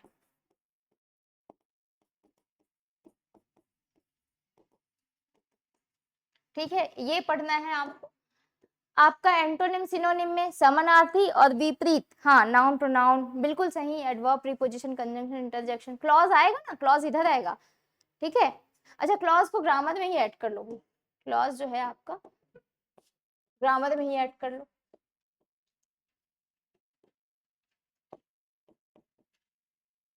Noun clause, adverb clause और आपका होता है क्या, एडजेक्टिव क्लॉज। एक होता है नाउन, दूसरा होता है एडजेक्टिव और तीसरा होता है आपका क्या, एडवर्ब क्लॉज। इतना पढ़ना है। ठीक है। क्या हो गया नोबिता जी? पढ़ना पड़ेगा ये सब, तो एग्जाम क्रैक करना है तो। ठीक है। हाँ इधर पढ़ना है टेंस, वॉइस और नरेशन। टेंस में 3 टाइप ऑफ टेंस पढ़ने, प्रेजेंट, पास्ट, फ्यूचर। और प्रेजेंट, पास्ट, फ्यूचर में भी उसको फर्दर 4 टाइप में डिवाइड किया गया है ना, एग्जैक्ट पॉइंट ऑफ टाइम बताने के लिए। बताइए कौन कौन सा? एक होता है इनडेफिनेट, इनडेफिनेट को ही हम क्या कहते हैं, सिंपल कहते हैं। दूसरा क्या होता है, कंजंक्शन। हाँ डेली होगा ना क्लास, कोई क्लास लगातार नहीं हो रहा है बीच, अरे नहीं होगा, मतलब अभी गैप नहीं होगा जी, लगातार होगा, है ना, लगातार क्लास होगा। कुछ दिक्कतें थी इसलिए अभी इरेगुलर हो गया। हम वॉइस भी हाँ पढ़ेंगे ना जी, वॉइस दिखो देखो लिखा हुआ है। कहाँ थे, टेंस, वॉइस और नरेशन। वॉइस टेंस भी 4 प्रकार के होते हैं। क्या क्या? एक होता है इंडेफिनिट या सिंपल, दूसरा होता है कॉन्टिन्यूअस या प्रोग्रेसिव, तीसरा होता है आपका परफेक्ट और चौथा होता है परफेक्ट कॉन्टिन्यूअस, प्रेजेंट में भी, पास्ट में, फ्यूचर में भी। फिर उसके बाद वॉइस में क्या पढ़ना है, डायरेक्ट और इनडायरेक्ट, सॉरी आपका वॉइस में पढ़ना है एक्टिव वॉइस, पैसिव वॉइस, और नरेशन में पढ़ना है इनडायरेक्ट और डायरेक्ट स्पीच। इतना पढ़ना है ग्रामर में। मैम ग्रामर कितने नंबर का आएगा? अभी सिलेबस जारी नहीं किया है। ठीक है। 7 मार्क्स अप्रॉक्स जो है आपके, है ना, कॉम्प्रिहेंशन के चांसेस है 7 मार्क्स के पूछे जाए कॉम्प्रिहेंशन से क्वेश्चन। ठीक है। 7 मार्क्स की पेडागोजी, 50-50 मार्क्स जो 50-50% जो डिवाइड करता है हमेशा। चलो अब देखो parts of speech. Parts of speech में सबसे पहले हमको क्या पढ़ना है, नाउन पढ़ना। नाउन होता क्या है भाई, संज्ञा। Noun is the name of any person, place, thing, action और इमोशन। किसी भी चीज का नाम, पर्सन है, प्लेस है, थिंग है, एक्शन है, इमोशन है, सभी का नाम क्या कहलाता है, संज्ञा कहलाता है, नाउन कहलाता है। इसे हम क्या कहेंगे भाई, नेमिंग वर्ड कह सकते हैं, नेमिंग वर्ड। दूसरा क्या है आपका, प्रोनाउन। प्रोनाउन सर्वनाम। सर्वनाम मतलब सबका नाम, ठीक है। Avoid to repetition of noun. Avoid to repetition of noun हम क्या यूज करते हैं, सर्वनाम यूज करते हैं। जैसे आपका नाम सावित्री, ऋतु, झरना। सावित्री, ऋतु, झरना सभी के लिए मैं क्या कह सकती हूँ, शी कह सकती हूँ, है ना। तो इनका भी नाम शी, इनका नाम शी, इनका नाम भी शी, इनका नाम भी शी और इनका भी नाम शी। सर्वनाम मतलब सबका नाम। लड़की है तो शी, लड़का है तो ही, ठीक है। और कोई नॉन लिविंग है तो इट का इस्तेमाल करोगे। ये सभी क्या है आपका सर्वनाम है। बार बार नाउन के रिपीटेशन को, जैसे झरना आती है क्लास, झरना घर जाती है, झरना खाना बनाती है, झरना खाना खाती है, बार बार झरना वर्ड यूज करने की बजाय मैं क्या कह दूंगी, वहां पे शी का इस्तेमाल करूंगी, वही क्या है आपका प्रोनाउन कहलाता है ना। Avoid to repetition of noun क्या यूज करते हैं हम, प्रोनाउन यूज करते हैं, ठीक है। दूसरा एडजेक्टिव, सॉरी तीसरा एडजेक्टिव। एडजेक्टिव मतलब हम हिंदी में क्या कहते हैं, एडजेक्टिव विशेषण। क्या करता है विशेषण, विशेषता बतलाता है। किसकी विशेषता बतलाता है, नाउन या प्रोनाउन की विशेषता बतलाता है। जैसे झरना इज अ ब्यूटीफुल गर्ल, झरना एक सुंदर लड़की है, तो झरना नाउन हो गया, ठीक है। ब्यूटीफुल होना उसका क्या है, सुंदरता क्या हो गया, वो सुंदर है, वो क्या हो गया, उसकी विशेषता हो गई। झरना इज अ ब्यूटीफुल गर्ल, झरना एक सुंदर लड़की। झरना की जगह मैं शी कह दूं तो प्रोनाउन हो जाएगा। तो या तो झरना मतलब किसी नाम, या फिर शी मतलब प्रोनाउन किसी नाउन या प्रोनाउन का क्या बता देगा, विशेषता बता देगा। वो शब्द क्या कहलाता है, विशेषण कहलाता है। अरिहंत की मत लेना बिल्कुल। मैम वर्ग 3 का है क्या, परफेक्ट टेंस, परफेक्ट कंटिन्यू, हाँ ठीक है। मैम ग्रामर कितने नंबर का है, मैम पेडागोजी इंग्लिश की बुक बताइए जो परचेज कर सकते हैं। पेडागोजी के लिए आप मैग्रो हिल का बुक यूज कीजिए। अरिहंत का, छत्तीसगढ़ का अरिहंत का बुक नहीं लेना। छत्तीसगढ़ में जो अरिहंत यूज होता है ना, उसमें मिस्टेक देखने को मिल सकते हैं। हाँ तो मैं बता रही हूँ, है ना, पेडागोजी का लेना है तो मैग्रो हिल, है ना, मैग्रो हिल का ऑनलाइन या तो ऑफलाइन ले लीजिए, मैग्रो हिल का है। और अरिहंत ना छत्तीसगढ़ का मत लेना। सुनो, अरिहंत लेना है यदि तो छत्तीसगढ़ का मत लेना। अरिहंत लेना है तो सी टेट के लिए जो इस्तेमाल होता है वो बुक लेना। अरिहंत लेना है तो सी टेट वाला लेना, ठीक है। सीजी टेट वाला या शिक्षक भर्ती वाला मत लेना यदि पेडागोजी इंग्लिश के लिए ले रहे हो तो। सी टेट या सीजी टेट वाला नहीं लेना, सॉरी सीजी टेट वाला या शिक्षक भर्ती वाला नहीं लेना। सी टेट का जो है सेंट्रल वाला जो आता है अरिहंत, वो वाला लेना। क्योंकि स्टेट गवर्नमेंट में जो, मुझे नहीं पता कौन डिजाइन कर रहा है उस बुक को, कुछ कुछ मिस्टेक मैंने देखे थे। लेकिन हाँ अरिहंत यदि फॉलो कर रहे हो तो सी टेट वाला जो रहता है ना, येलो या ब्लू कलर की आती है वो बुक, वो ले लेना। और मैग्रो हिल भी अच्छी है, मैग्रो हिल दोनों अच्छी है और काम आएगा, दोनों बुक काम आएगा इसमें। यदि आप बोल रहे हो कि शिक्षक भर्ती के लिए अलग से लू, नहीं, शिक्षक भर्ती के लिए भी यही काम आएगा यदि पेडागोजी देख रहे हो तो। ग्रामर के लिए, इंग्लिश ग्रामर के लिए, ग्रामर के लिए आप जो पढ़ रहे हो वो काफी है, क्योंकि आप लोग शिक्षक भर्ती वाले बच्चे हो। ज्यादा से ज्यादा कितने नंबर का ग्रामर पूछेगा, 2 3 4 नंबर का। पहले 4 का पूछता था, अब तो 3 का ही पूछेगा। तो कितना ही ग्रामर पढ़ोगे जी, इतना काफी है। मतलब बुक टाइम वेस्ट मत करो जबरदस्ती, एकदम ऑनेस्ट बता रही हूँ। पेडागोजी में जितना नंबर खींच सकते हो खींच लो। कॉम्प्रीहेंशन, बार बार पैसेज रीड करके जो सॉल्व कर सकते हो कर लो, जितना वोकैब स्ट्रॉन्ग कर सकते हो कर लो। ग्रामर इजी ही पूछेगा, इसी से ही पूछेगा, ज्यादा कुछ नहीं पूछेगा, एकदम डेप्थ में नहीं जाने वाला ग्रामर। ठीक है, नोट्स काफी है। और यदि आपको और एडवांस जाना है, शिक्षक भर्ती के अलावा किसी एग्जाम की तैयारी कर रहे हो, तो वीके सिन्हा अच्छी है, इतनी मोटी बुक आती है, फ्लॉलेस बुक है, एरर फ्री बुक है, मस्त है वीके सिन्हा, जो मैं फॉलो करती हूँ। दूसरा आप ले सकते हो ल्यूसेंट ले सकते हो। यदि प्रैक्टिस के लिए, क्वेश्चन प्रैक्टिस के लिए लेना है तो एचआर पब्लिकेशन की जो प्रैक्टिस सेट आती है, सिर्फ इंग्लिश की प्रैक्टिस सेट अलग आती है, पीवाईक्यू की सेट, उसमें थोड़ा बहुत थ्योरी भी रहेगा, वो ले लेना। ल्यूसेंट है, स्पीडी की बुक है वो अच्छी है। बाकी पेडागोजी के लिए ये दोनों अच्छी है। मैग्रो हिल, अरिहंत, अरिहंत का सी टेट वाला ना, सी टेट वाला लेना। क्वेश्चन के लिए हरिराम पटेल का, लेकिन हरिराम पटेल का बुक यूज कर रहे हो तो उसको थोड़ा सा देख सोच के यूज करना है, क्योंकि बहुत सारी मिस्टेक उसमें, आंसर में मिस्टेक रहते हैं। बाकी क्वेश्चन प्रैक्टिस के पर्पज से अच्छी पुस्तक है। चलो इधर ध्यान देंगे। सर्वनाम, सॉरी विशेषण। अब कोई ऐसा शब्द जो किसी नाउन या प्रोनाउन की विशेषता बता दे। अब वो विशेषता क्या हो सकता है? किसी चीज का रंग, रूप, आकार, प्रकार, गुण, दोष, संख्या, इन सभी का बोध करा दे, विशेषण कहलाता है, सर्वनाम कहलाता है। जैसे इस पेन का कलर व्हाइट है, अप्रॉक्स 15 सेंटीमीटर है, चलता है, स्मूथ है। इस बोर्ड का विशेषता है कि ये ब्लैक है, ठीक है, डिजिटल है, साथ में रेक्टेंगुलर है, ये सभी इसकी विशेषता हो गई। ठीक है, किसी पर्सन की विशेषता बताना है आपको, ये तो नॉन लिविंग की हो गई, पर्सन की भी विशेषता बताना है। तो हम जैसे इनकी विशेषता बताना है तो फेयर है, इनका हेयर जो है कर्ली है, हाइट इतनी होगी, तो ये सभी क्या हो गई, इनकी विशेषता हो गई। तो किसी पर्सन, प्लेस, थिंग, मतलब किसी नाउन या फिर किसी प्रोनाउन का क्या बता दें? गुण, दोष, रंग, रूप, आकार, प्रकार बता दे, संख्या बता दे, वही क्या कहलाता है? विशेषण कहलाता है जी।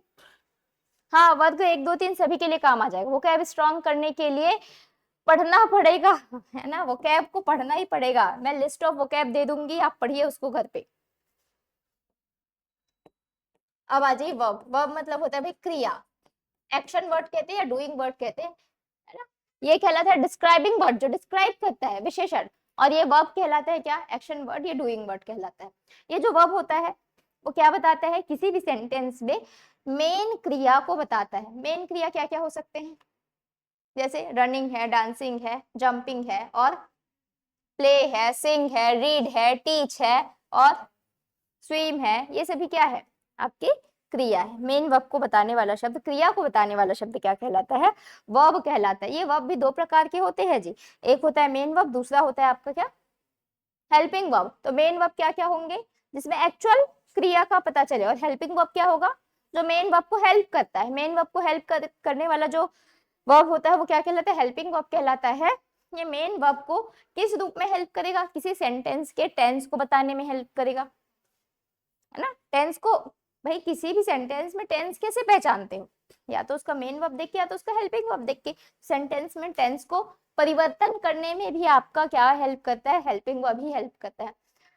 किसी भी सेंटेंस को इंट्रोगेटिव या नेगेटिव बनाने में भी हेल्पिंग वर्ब ही हेल्प करता है। जैसे क्या क्या आ जाते हैं इसके, इसमें is, am, are, was, were, have, had.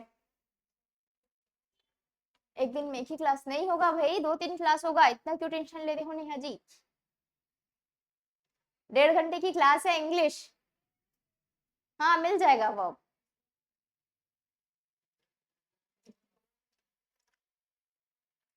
समझे कि नहीं समझे? क्या क्या होते हैं helping verb? Is, am, are, was, were, do, does, did, has, have, had, ये सभी क्या है? आपके हेल्पिंग वर्ब है। फिर उसके बाद आ जाइए प्रीपोजिशन। प्रीपोजिशन क्या होते हैं? किसी नाउन या प्रोनाउन के पहले लग करके उस नाउन या प्रोनाउन का क्या बता दे भाई? यहाँ पे पोजिशन बता दे। किस रूप में? उसका स्थान बता दे, उसका डायरेक्शन बता दे, है ना, उसका समय बता दे, वही क्या कहलाता है? प्रीपोजिशन कहलाता है। मैंने क्या कहा? प्रीपोजिशन। ये एक तो ये कहलाएगा। प्रीपोजिशन को बताने से पहले एडवर्ब भी सुन लो भाई, क्रिया विशेषण।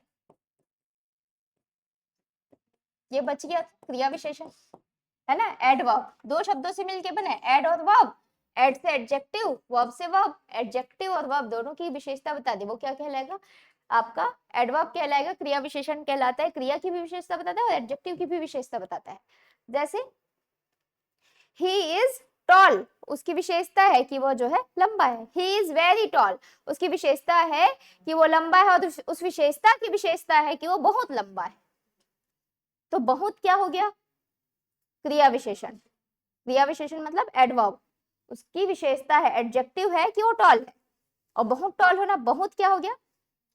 वर्ब, है ना। This water is cold, how much it is cold. Adverb noun और प्रोनाउन की विशेषता नहीं बताता है, बाकी सबकी विशेषता बताता है। हाँ, एडवर्ब जो है वर्ब या फिर एडवर्ब की विशेषता, वर्ब या फिर एडजेक्टिव की विशेषता बताता है, और साथ में टाइप ऑफ एडवर्ब की भी जानकारी देता है। हाँ, प्रीपोजिशन इन, ऑन, एट बीके क्या बताइए BK Sinha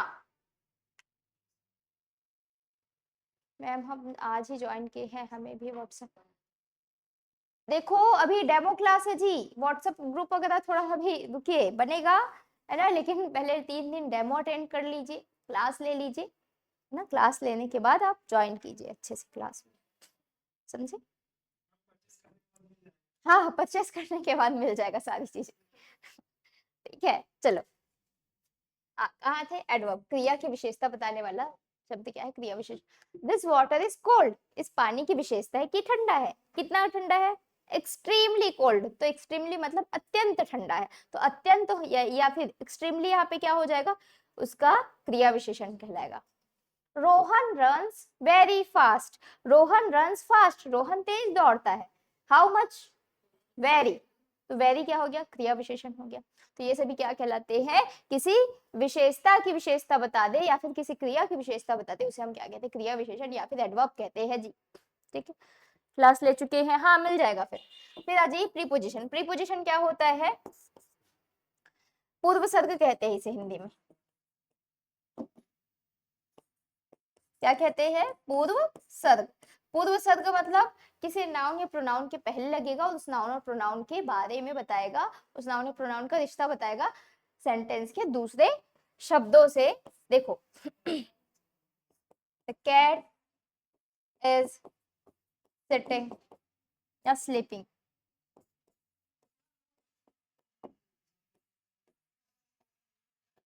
on the table, the cat, यहाँ पे cat, the cat is sleeping under the table.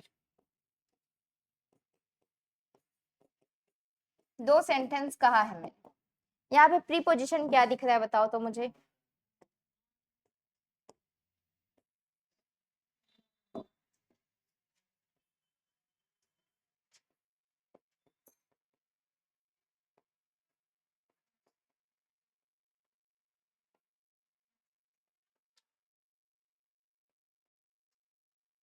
On और अंडर, ये इसका क्या है, प्रीपोजिशन। कैसे पहचाने, किसी नाउन या प्रोनाउन के पहले लग करके उस नाउन या प्रोनाउन की विशेषता बता देता है, कि वो नाउन और प्रोनाउन की विशेषता नहीं, सॉरी, उस नाउन और प्रोनाउन का स्थान बता देता है, उसका दूसरे शब्दों के साथ रिलेशन बता देता है उस सेंटेंस में।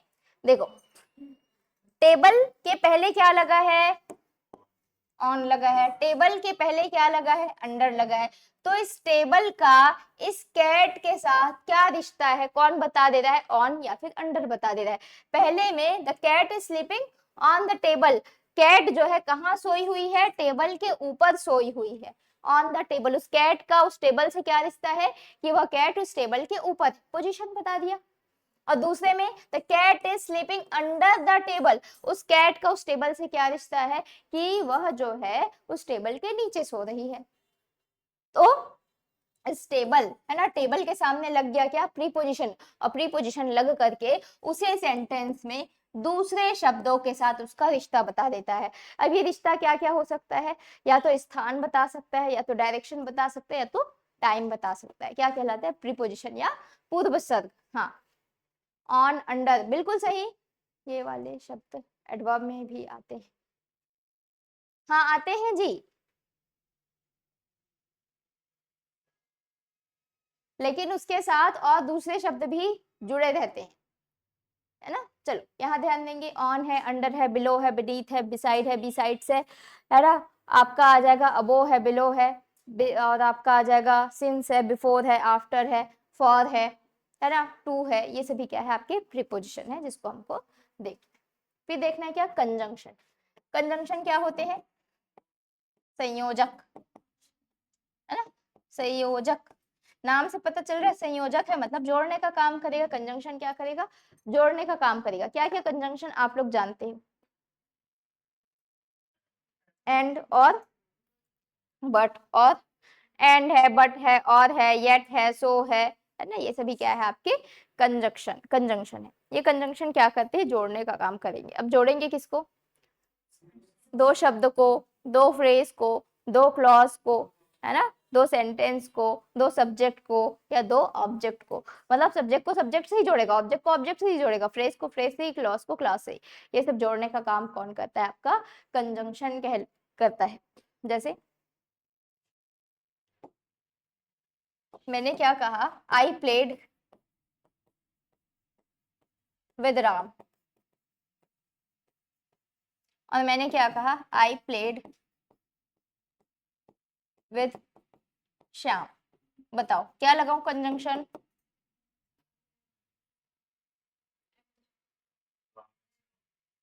Ram and Shyam. I played with Ram and Shyam. मैं राम के साथ भी खेली थी और श्याम के साथ भी खेली थी। मैं राम के साथ खेली थी, मैं श्याम के साथ खेली थी। दोनों को जोड़ना है, दोनों सेंटेंस को जोड़ दो। I played with Ram and Shyam, और राम और श्याम क्या है यहाँ पे? ऑब्जेक्ट है। ऑब्जेक्ट को ऑब्जेक्ट से जोड़ दिया। अच्छा, she is intelligent, she is not smart. बताइए। But she is intelligent but not smart. वो इंटेलिजेंट तो है लेकिन स्मार्ट नहीं है।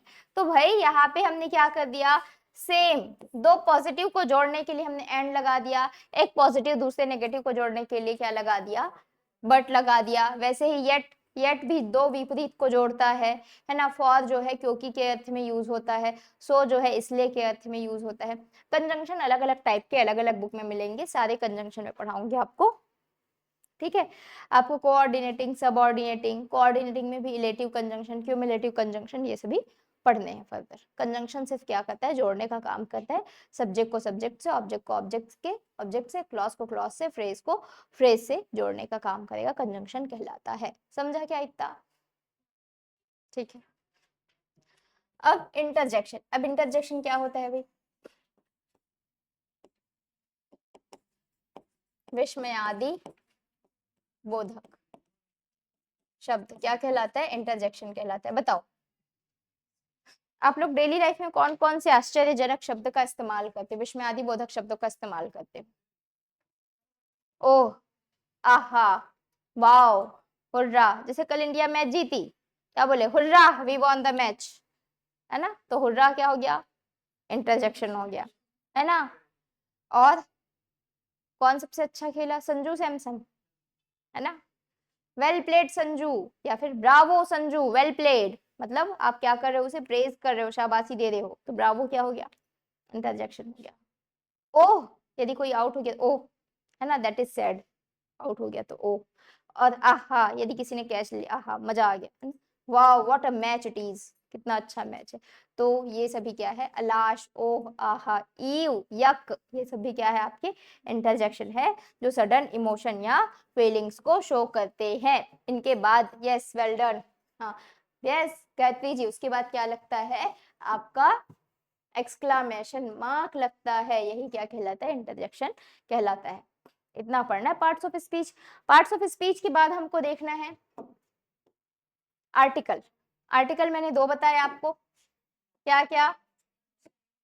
इनडेफिनेट और डेफिनेट आर्टिकल। इनडेफिनेट आर्टिकल और डेफिनेट आर्टिकल में अंतर क्या है, पहले ये बताओ, बताइए। इनडेफिनेट और डेफिनेट आर्टिकल। इनडेफिनेट आर्टिकल जो है, यस, ये साइन है, हाँ जी, with the symbol of exclamation mark, बिल्कुल सही किरण जी, गायत्री जी, हाँ ठीक है। चलो, इनडेफिनेट और डेफिनेट आर्टिकल। इनडेफिनेट आर्टिकल ऐसे आर्टिकल होते हैं जो अनिश्चितता का बोध कराते हैं, है ना, जैसे ए और एन। और आर्टिकल द जो होता है वो डेफिनेट आर्टिकल के अंतर्गत आता है, जो क्या बताता है? किसी चीज को निश्चितता का बोध कराता है ना। चलो, इनडेफिनेट आर्टिकल में मुझे बताओ और डेफिनेट आर्टिकल में बताओ एक आध एग्जांपल। जैसे मैंने कहा, आई बॉट अ साड़ी, मैंने एक साड़ी खरीदी थी, ठीक है। अब उस साड़ी का रूप, रंग, कलर, प्रकार, आकार साउथ इंडियन है कि बनारसी है, मैंने कुछ बताया क्या? महंगा है, सस्ता है, कुछ नहीं बताया। आई बॉट अ साड़ी, मैंने एक साड़ी खरीदी थी, बस। अब द साड़ी वॉज कॉस्टली, मैंने उसकी विशेषता बता दी कि वह साड़ी कैसी थी? महंगी थी। तो कॉस्टली बताया मैंने क्या, कि वो महंगा था, इसको बताने के लिए मैंने आर्टिकल द लगाया, स्पेसिफाई कर दिया भाई। उसका जो है प्राइस बताने के लिए मैंने उसको स्पेसिफाई करने के लिए आर्टिकल द लगाया। I bought a sari, the sari was costly, है ना। एक क्वेश्चन आया हुआ है, I bought an orange, the orange is sweet, ये एग्जैक्ट क्वेश्चन आया है, द और अ लगाना था, है ना। I bought an orange, an में ब्लैंक दिया था, ऑरेंज ओ से स्टार्ट हो रहा है इसलिए एन लगाया है, वॉवेल साउंड है इसलिए एन लगाया है ना। यदि कॉन्सोनेंट रहता तो अ लगाते, जैसे साड़ी में अ लगाया, ठीक है। वॉवेल और कॉन्सोनेंट क्या होता है आपके, वॉवेल मतलब स्वर और कॉन्सोनेंट मतलब व्यंजन। जहां पे स्वर आता है वहां पे इनडेफिनेट आर्टिकल ए लगाते हैं, सॉरी एन लगाते हैं, और जहां पे आपका व्यंजन आ जाए मतलब कॉन्सोनेंट आ जाए वहां पर हम क्या लगाते हैं, इनडेफिनेट आर्टिकल अ का प्रयोग करते हैं, और डेफिनेट आर्टिकल हो जाए द। तो ए या फिर एन का यूज हम कब करेंगे, जब कोई चीज इनडेफिनेट है, और वहीं पर द का प्रयोग कब करेंगे, जब डेफिनेट हो जाए। आई bought an orange, the orange was sweet, कि ऑरेंज कैसा था भाई, मीठा था, व्यापम का आया हुआ प्रश्न है, ठीक है। आर्टिकल द और कब यूज करते हैं,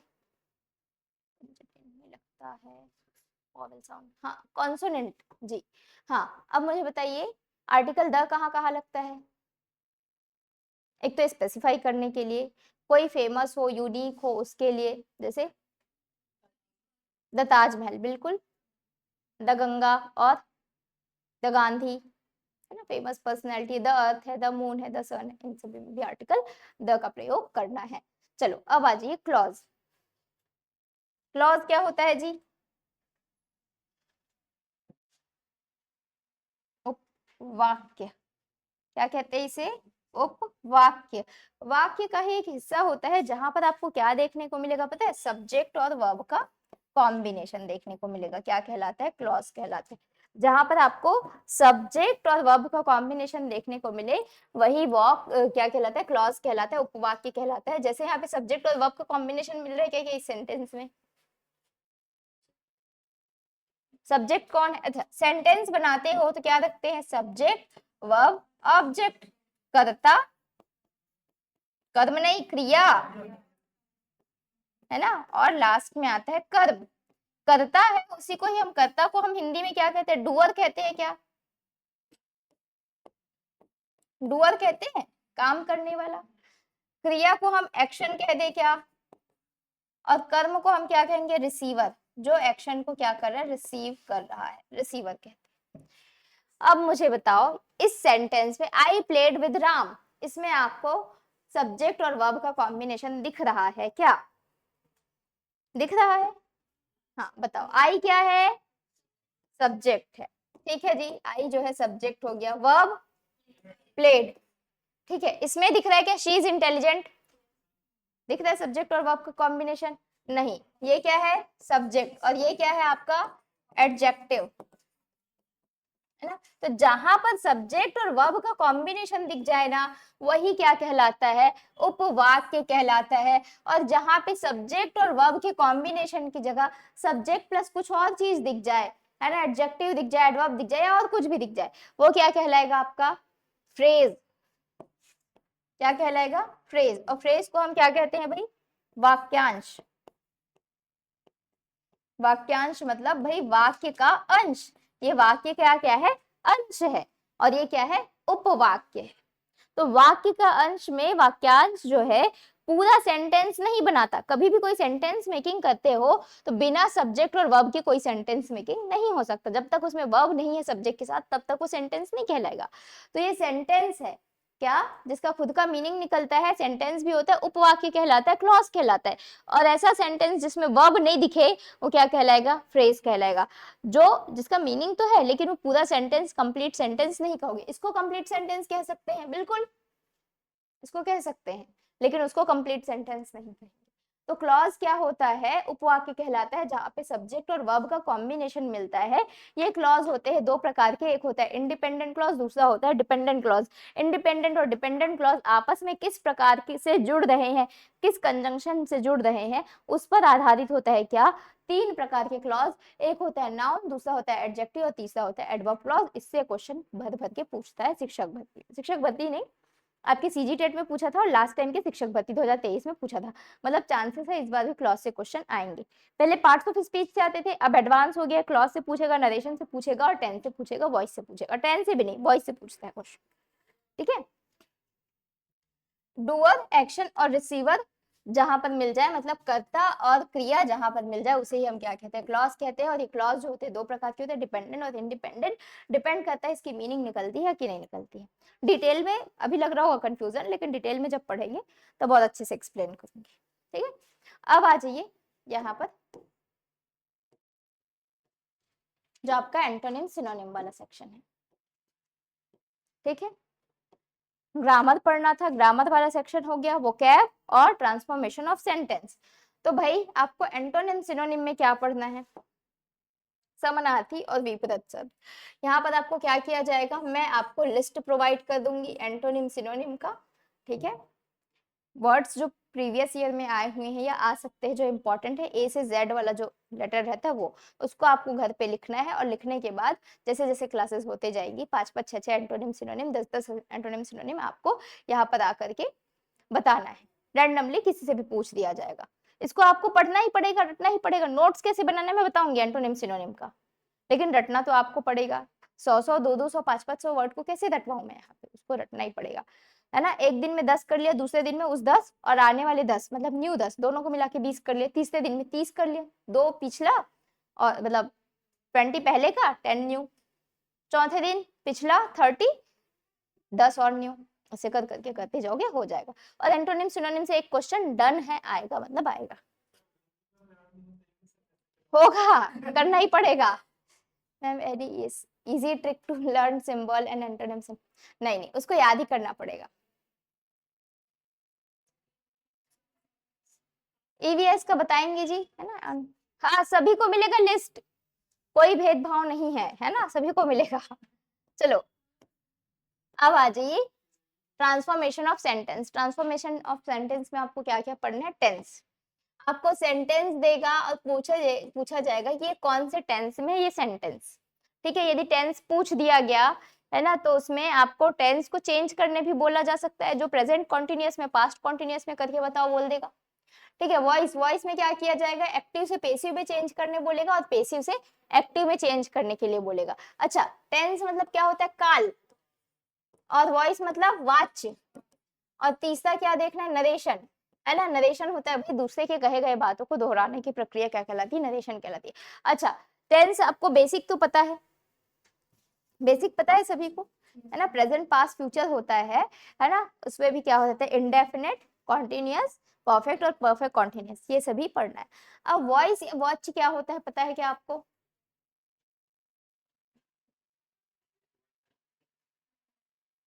एक्टिव वॉइस और पैसिव वॉइस।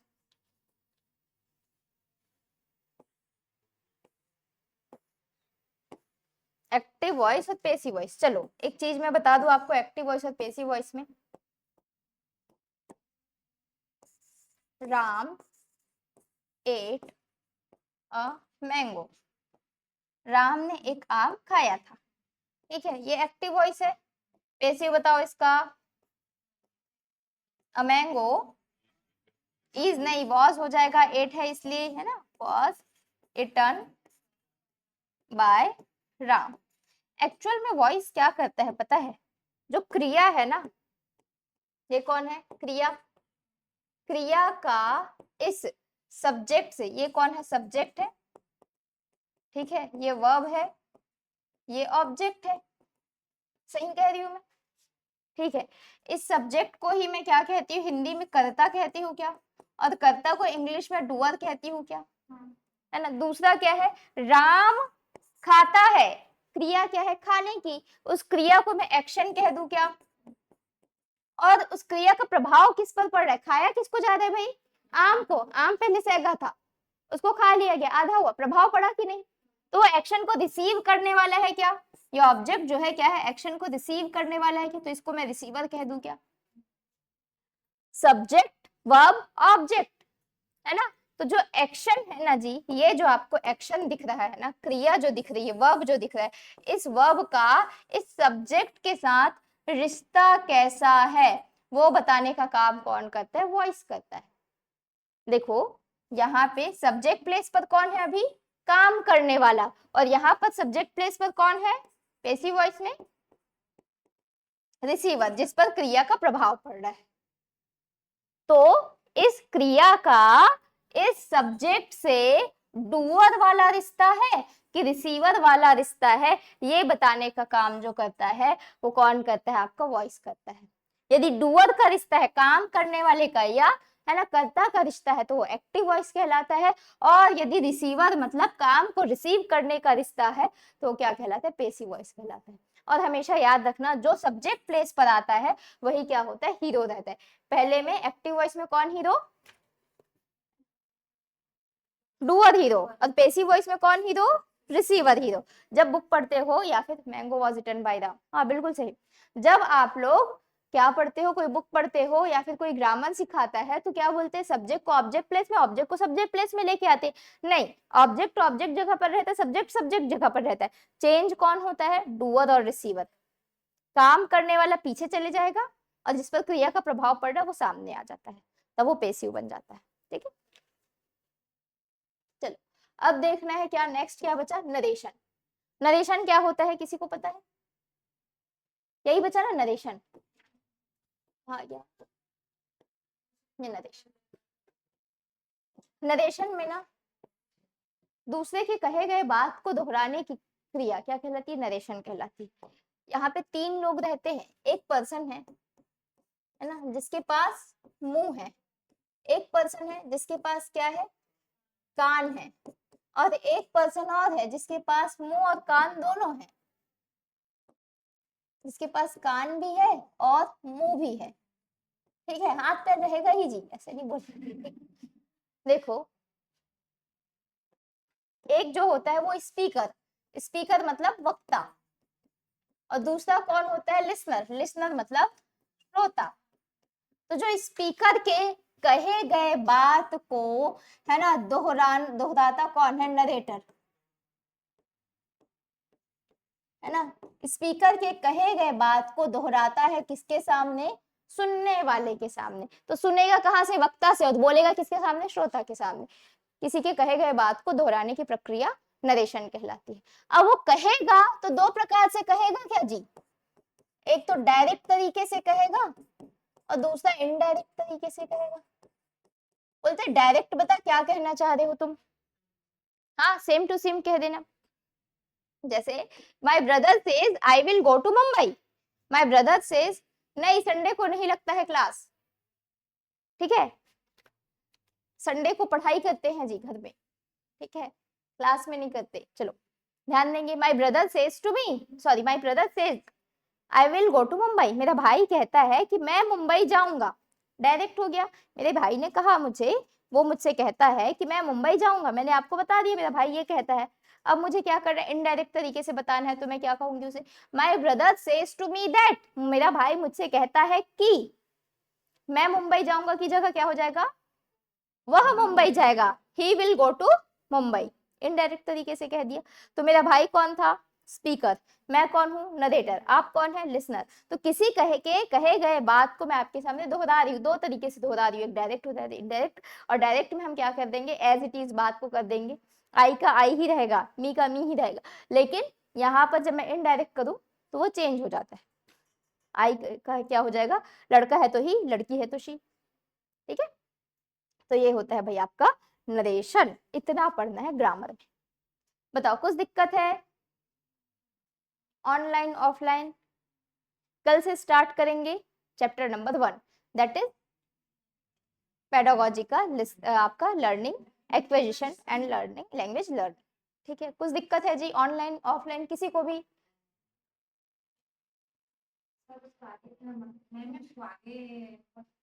आगे नहीं पढ़ाते बढ़ाएंगे, भले आप कुछ दिन क्लास ये वाली ना अटेंड करो, वो कर सकते जिनका हो चुका है, बाकी रिवाइज कर लो, अच्छी बात है।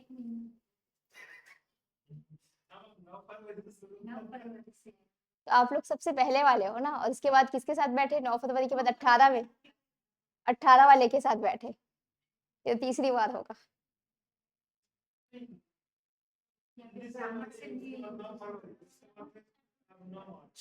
ग्रामर से नहीं, नहीं पेडागोजी से स्टार्ट करें।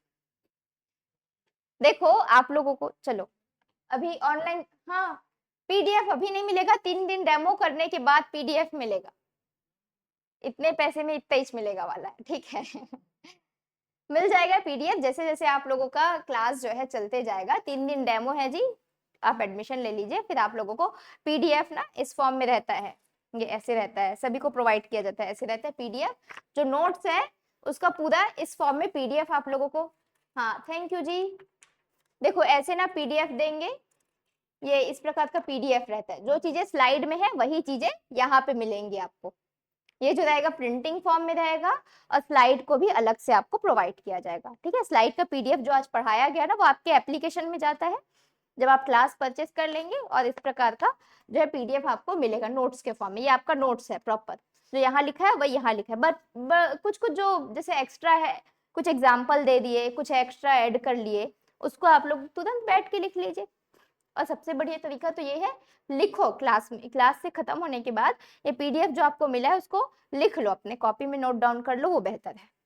कॉपी जो बनाएंगे है ना, मोटी कॉपी बनाना, अच्छी मोटी, ऐसे मोटी कॉपी बनाना, ऐसे नहीं कि इंग्लिश है तो ऐसी बना ले क्या, नहीं।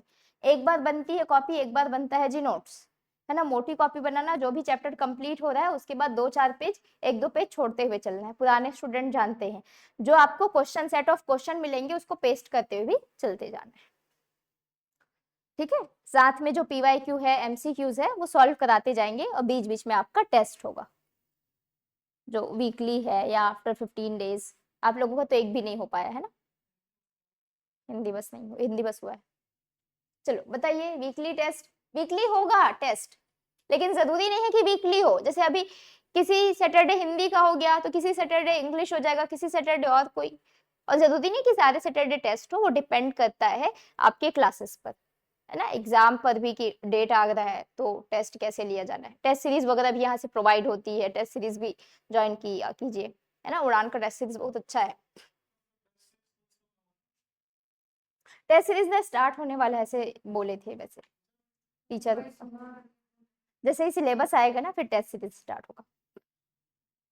सिलेबस आ जाएगा, I think with in 1 month आपका सिलेबस आ जाना चाहिए। वो नहीं, वो डिले करने के लिए जानबूझ के कर रहे हैं, वो जानबूझ के डिले करने के लिए, क्योंकि 28 में है चुनाव, है ना। 26 में एग्जाम लेंगे, 26 में एग्जाम लेना है, उसके लिए सिलेबस लेट से डालेंगे, 26 में एग्जाम लेंगे, 27 में भर्ती प्रक्रिया चालू होगी, बच्चे खुश होंगे तो वोट मिलेगा वाली बात है। 28 में हाँ 28 तक। 2019 का मैं बताऊँ, 2019 का जो मेरा वेरिफिकेशन हुआ था 2023 में हुआ था, नहीं 22 में हुआ था, 19, 20, 21, 22, 4 साल होता है जी। अगस्त में गई थी मैं वेरिफिकेशन के लिए 2019, यस 2022 में, और 19 में नहीं, वो मेरा जो है कुछ मार्क्स से, कुछ मार्क्स नहीं, कुछ पॉइंट से रह गया था।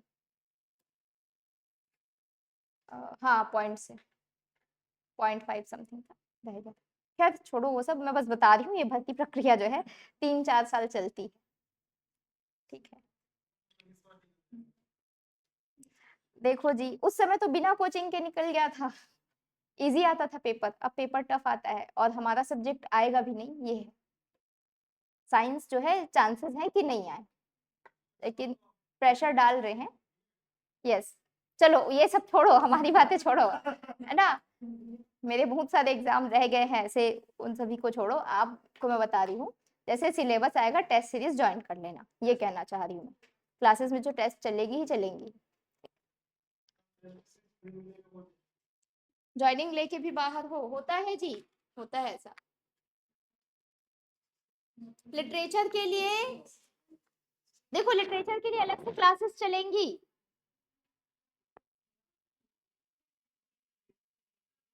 उड़ान से ही कोचिंग किए थे, ज्वाइनिंग लिए थे, अच्छा बढ़िया बात है, लेकिन बाहर हो गए थे, हो सकता है वेरिफिकेशन में कुछ दिक्कत रहा होगा,